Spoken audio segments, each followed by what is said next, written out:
Assalamualaikum warahmatullahi wabarakatuh.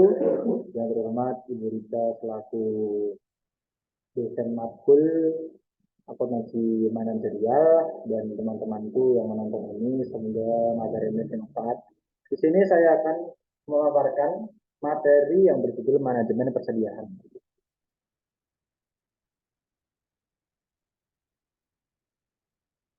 Nah, di sini bisa oleh saya sendiri Nusantara Kurnia Haji dengan 671411179 eh, dengan muka yang sangat-sangat ganteng ini. Saya dari Rombel Akuntansi U21 dan cukup di situ saja perkenalannya. Kita langsung saja ke materi yang pertama. Apa sih manajemen persediaan itu? Manajemen persediaan itu adalah pendekatan sistematis untuk memperoleh, menyimpan, dan mengambil keuntungan dari aset non-modal, yaitu bahan baku dan barang jadi, dengan jumlah stok yang tepat, di tempat yang tepat, pada waktu yang tepat, dan biaya yang sangat tepat. Sederhananya, perusahaan akan dapat mengontrol bahan baku tersebut serta produksi pada level yang sesuai agar tidak menimbulkan kelebihan atau kurang stok yang berakibat pada kerugian. Itu adalah salah satu kecocokan pengertian dari manajemen persediaan itu sendiri. Nah, terus persediaan di sini merupakan salah satu aset perusahaan yang sangat berhubungan dengan penjualan maupun tingkat produksi. Namanya juga persediaan, pasti dia adalah salah satu faktor utama dari penjualan tersebut. Nah, begitu. Sehingga jika ada masalah menyangkut mengenai persediaan akan langsung berpengaruh terhadap kerugian oleh bisnis tersebut. Oleh karena itu penting bagi Anda, kalian semua teman-temanku, untuk mengetahui mengenal manajemen persediaan tersebut. Kita lanjut materi berikutnya.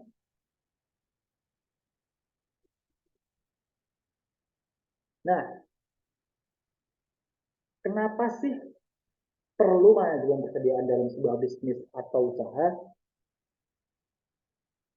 Yang pertama-tama nih, perusahaan merupakan aset kan, tadi sudah saya jelaskan di awal. Perusahaan yang nganggur atau lebih mudah yaitu aset yang disimpan dan menunggu untuk dijual atau dipergunakan atau digunakan.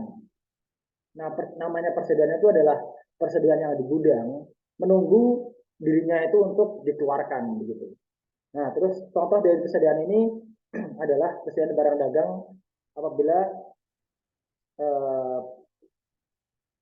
perusahaan dagang. Nah, untuk mengatur persediaan dagang ini bisa dikatakan susah-susah gampang.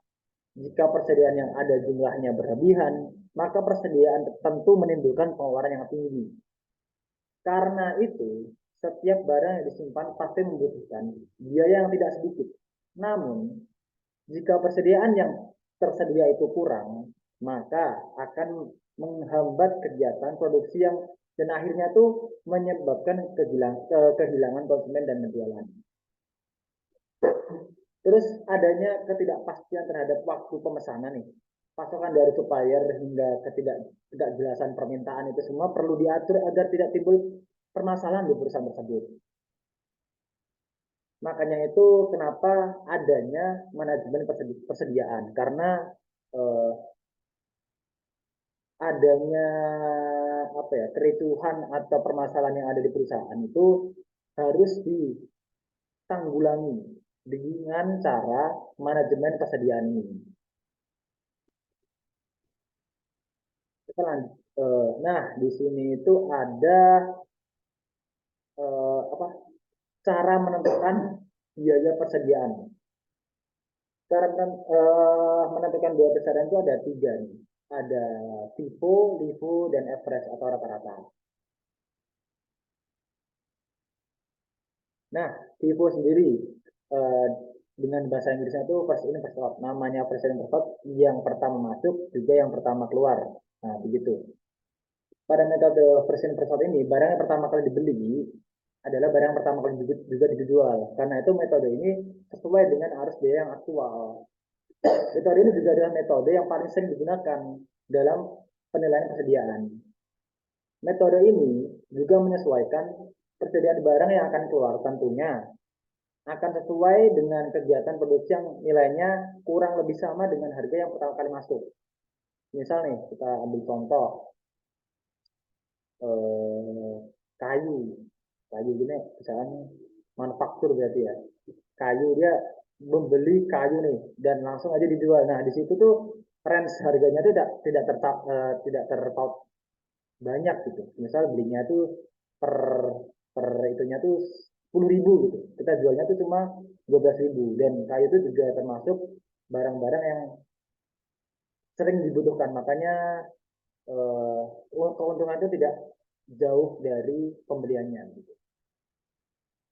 Nah, terus lanjut ke metode LIFO, atau bahasa Inggrisnya itu last in first out. Nah, kita tahu sendiri last in first out berarti dia yang apa ya, belinya itu akhir, berarti dikeluarinnya pertama gitu. Berbeda dengan FIFO nih.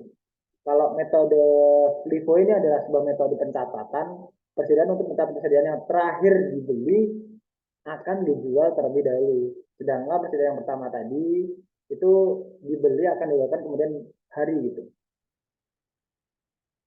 Satu hal yang perlu diingat nih, bahwa perusahaan tidak lagi diperbolehkan untuk menggunakan metode LIFO dalam pencatatan persediaan miliknya. Hal ini karena dengan menggunakan metode ini, pajak perusahaan tersebut akan lebih kecil saat terjadinya invasi. Gitu. Terus lanjut ke metode berikutnya adalah metode average atau rata-rata. Metode average ini adalah metode yang biasa digunakan untuk melakukan perhitungan biaya per unit persediaan dengan cara rata-rata yang tertimbang. Caranya dengan membagi jumlah biaya barang yang tersedia untuk dijual dengan jumlah unit yang akan dijual, sehingga dapatlah biaya rata-rata per unit. Setelah mengetahui biaya rata-rata per unit, maka langkah terakhirnya adalah dengan menghitung persediaan akhir dan beban pokok penjualan tersebut. Nah, ini misal nih, di dalam perusahaan manufaktur, persediaan bahan perlu dikontrol agar tidak sampai kehabisan, karena jika kehabisan, maka bisa menghambat proses produksi dan penjualan. Nah, di situ di average ini bisa ketahuan gitu. Lanjut, next materinya adalah tujuan dan fungsi manajemen persediaan. Nah, kita tahu sendiri manajemen persediaan itu dibentuk itu mempunyai tujuan dan fungsi. Tujuan dan fungsinya ini adalah yang pertama itu adalah sebelum kita masuk ke pertama nih, selain apa ya, para teman-teman yang juga memastikan persediaan untuk kegiatan operasional seperti produksi, penjualan, dan lain kepada konsumen. Di sini tuh juga kita tuh juga harus tahu tujuan dan fungsinya gitu. Nah, saja kita masuk ya, daripada kita banyak basa-basi. Yang pertama nih, memastikan persediaan tersedia, safety stock. Nah, semisal kalau di perusahaan suatu orang, perusahaan A itu tidak ada manajemen persediaannya, dan di situ tidak ada apa ya, penanggulangan, siapa yang tahu sih persediaan itu ada atau enggak. Nah, di situ kan bakal ada miskom, ada pembeli masuk tetapi persediaannya kurang. Di situ juga di konsumen juga gak enak, di nama perusahaan juga jelek. Nah, begitu, makanya terbentuklah manajemen persediaan ini. Terus yang kedua nih, mengurangi risiko keterlambatan dalam pengiriman persediaan serta risiko harga yang fluktuatif. Nah, maksud dari tersebut adalah mengurangi risiko keterlambatan adalah ketika semisal barang A itu udah ready, berarti di situ langsung bisa untuk pengemasan dan untuk pengiriman. Nah, semisal tidak ada manajemen persediaan di sini, pasti bakal ada keterlambatan pengiriman persediaan, karena apa ya? Karena nggak ada yang memastikan stok di situ tuh udah ready atau belum. Nah, begitu. Nah, terus yang ketiga nih, menyesuaikan pembeli dengan jadwal produksi. Menyesuaikan pembelian, maaf. Menyesuaikan pembelian dengan jadwal produksi. Oke, kita ambil contoh ya. Kita ambil contoh, kita perusahaan mebel gitu, perusahaan mebel. Nah, ketika meja itu mau dibuat atau kursi itu dibuat, nah di situ kita harus memperkirakan nih, kapan meja dan kursi itu udah siap untuk dijual belikan. Kita tuh juga harus tahu kapan sih meja dan kursi itu siap untuk dijual belikan, biar pembeli itu juga tidak kayak kapan sih kak, kapan sih mejanya mejanya kok belum jadi, kapan sih jadinya. Nah di situ harus tahu nih jadwal jadwal produksi dan akhir produksi itu kapan gitu. Nah terus yang keempat nih, mengantisipasi perubahan yang terjadi pada penawaran maupun permintaan. Mengantisipasi perubahan yang terjadi pada penawaran maupun permintaan. Mengasih perubahan itu contohnya misal konsumennya itu yang pelinta-pelinti ya, bahasa saya itu pelinta-pelinti. Ketika si pelanggan A itu meminta barang B tapi tidak sesuai, terus di return, atau Kak minta yang warna, dia belinya warna A mintanya warna B. Nah begitu makanya harus diantisipasi apakah ada stoknya atau enggak, nanti biar jelas oleh konsumennya gitu, biar konsumennya juga tidak kecewa gitu. Terus yang kelima nih, mengantisipasi permintaan yang mendadak. Misal perusahaan A itu menjual apa ya, menjual keripik kulit. Nah terus ada warung A ini membutuhkan serangan mendadak lah, serangan mendadak, kak minta keripik kulit 1 ton gitu misalnya, langsung oke siap kak. Nah begitu, jadi harus mengantisipasi apakah ada stoknya atau enggak. Dari kelima ini adalah yang nomor satu adalah tujuan fungsi yang utama, harus memastikan stoknya ada atau enggak gitu. Oke, next. Nah, metode manajemen persediaan. Di sini tuh ada metode-metode manajemen persediaan. Yang terdapat 4 metode yang dapat digunakan untuk melakukan manajemen persediaan, yaitu yang pertama ada economic order quantity atau EOQ. Yang kedua ada periodic review. Yang ketiga ada material recruitment planning atau MRP. Yang keempat ada just in time atau GIT. Nah, di ekonomi order quantity di sini merupakan salah satu metode manajemen perusahaan. EOQ adalah jumlah pemesanan paling ekonomis.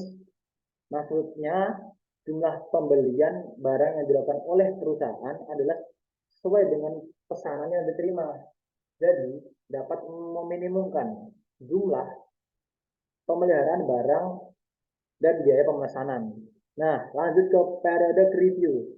Pada metode ini yang harus Anda lakukan, teman-teman lakukan adalah memesan barang persediaan dengan jangka waktu yang interval sama. Pertama yang harus teman-teman lakukan adalah membuat jadwal pemesanan barang. Pemesanan barang dilakukan sesuai dengan jadwal yang telah dibuat. Terus sehingga biaya yang akan dikeluarkan dapat diperkirakan sebelumnya. Terus ada MRP atau Material Recruitment Planning. MRP ini atau bisa disebut metode perencanaan kebutuhan material. Ini adalah perencanaan dan pengendalian persediaan untuk menjamin material atau bahan baku selalu tersedia untuk memenuhi kebutuhan.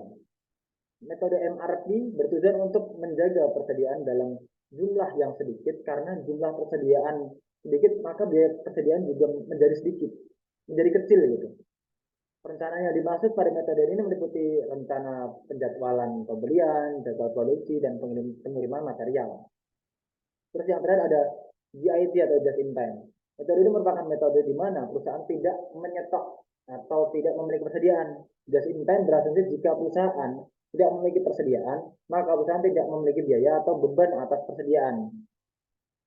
Perusahaan mendatangkan bahan baku hanya pada saat dibutuhkan saja. Caranya adalah dengan bekerja sama dengan supplier atau pemasok bahan baku.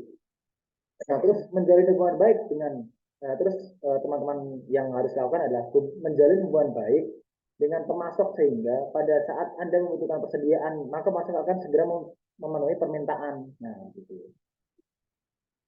Nah, terus kita next materi.